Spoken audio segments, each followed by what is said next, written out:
कि ग्राम प्रधान शिवदास गुप्ता जी को हृदय से बधाई देता हूं, मैं हृदय से उन्हें शुभकामनाएं देता हूं।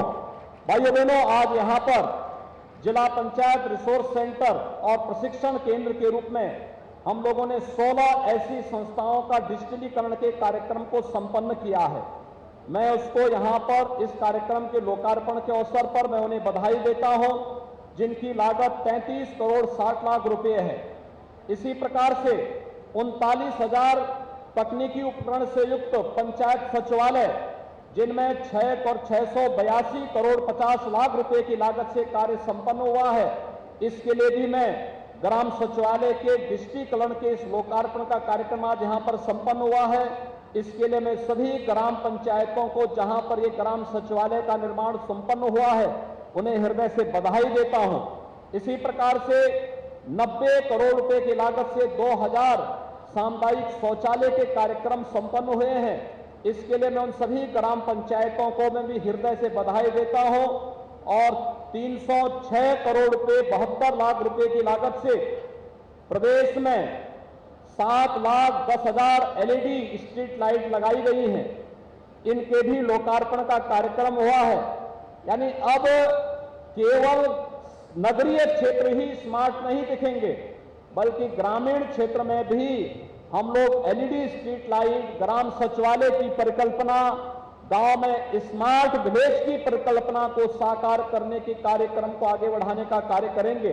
और जो बात यहां पर ग्राम प्रधान श्री ओंकार पाल जी ने कहा कि गांव में एक हम लोग आजादी के अमृत महोत्सव के अवसर पर एक हम आजादी का जो अमृत सरोवर है, अमृत सरोवर के निर्माण के कार्यक्रम को भी यहां पर संपन्न करेंगे।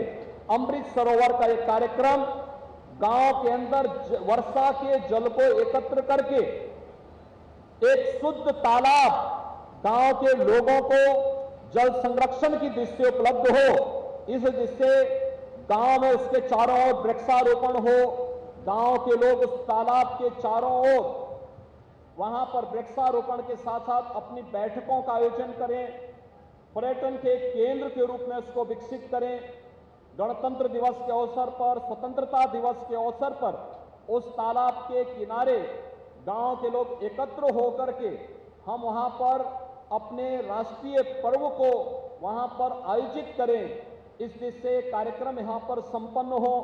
ग्राम पंचायत की परिकल्पना को जो गांधी जी ने देखी थी कि ग्राम पंचायत अब दूसरे पर केंद्रित होकर के नहीं, बल्कि आत्मनिर्भरता के लक्ष्य को प्राप्त कर सके, इस दिशा में हम सबको अपने प्रयास आगे बढ़ाने चाहिए। मुझे यहां पर प्रसन्नता है कि अपने संसाधनों का भरपूर उपयोग करते हुए हमारी कुछ ग्राम पंचायतों ने बेहतर प्रयास किया है। बेहतर प्रयास के क्रम में जैसे यहां पर हमने जूनियर हाई स्कूल को देखा है कि जूनियर हाई स्कूल में खेल का मैदान भी है, अपना पार्क भी है, ऑपरेशन कायाकल्प के माध्यम से उन्होंने बेहतर व्यवस्था की है, अपनी लाइब्रेरी दी है, स्मार्ट क्लास भी यहां पर दिया है। और यहां पर मैं देख रहा था, जब मैं कुछ बालिकाओं से, किशोरी बालिकाओं से मिला था, एक बालिका से मैंने पूछा कि आखिर कौन क्लास में पढ़ती हैं, तो उसने कहा कि मैं 8वीं क्लास मैंने पास किया है, लेकिन आगे की पढ़ाई नहीं कर पाई। और यहां पर ग्राम प्रधान ने भी कहा है, यहां पर मैं अभी व्यवस्था बना रहा हूं, हम यहां पर ग्राम सभा में हाई स्कूल तक की मान्यता के लिए आपको एक व्यवस्था देने जा रहे हैं। इसके लिए हम लोग हाई स्कूल के जो भी मानक होंगे, जिससे गांव की बालिकाओं के लिए भी और बालकों के लिए भी, आसपास के बालक और बालिकाओं के लिए गांव में ही हाई स्कूल तक की पढ़ाई की व्यवस्था हो सके। बेहतरीन प्रयास के लिए मैं ग्राम प्रधान को हृदय से धन्यवाद देता हूं और बधाई भी देता हूं। और एक हेल्थ पोस्ट भी प्रारंभिक रूप में यहां पर स्वास्थ्य परीक्षण के लिए, क्योंकि यहां पे तो पंचायत सहायक ही BSc नर्सिंग है, इसका मतलब स्वास्थ्य के प्रति गांव के लोगों में बेहतरीन वो है और बालिका है, तो बेहतरीन एक प्रयास ग्राम पंचायत के द्वारा किया जा रहा है।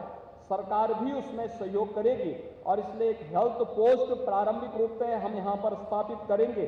ये हेल्थ पोस्ट इसके बाद के क्रम में एक प्राथमिक स्वास्थ्य केंद्र के रूप में विकसित होगा और प्राथमिक स्वास्थ्य केंद्र के विकसित होने के साथ बाद में फिर इसके उच्चीकरण और इसके उन्नयन की कार्रवाई को हम आगे बढ़ाएंगे।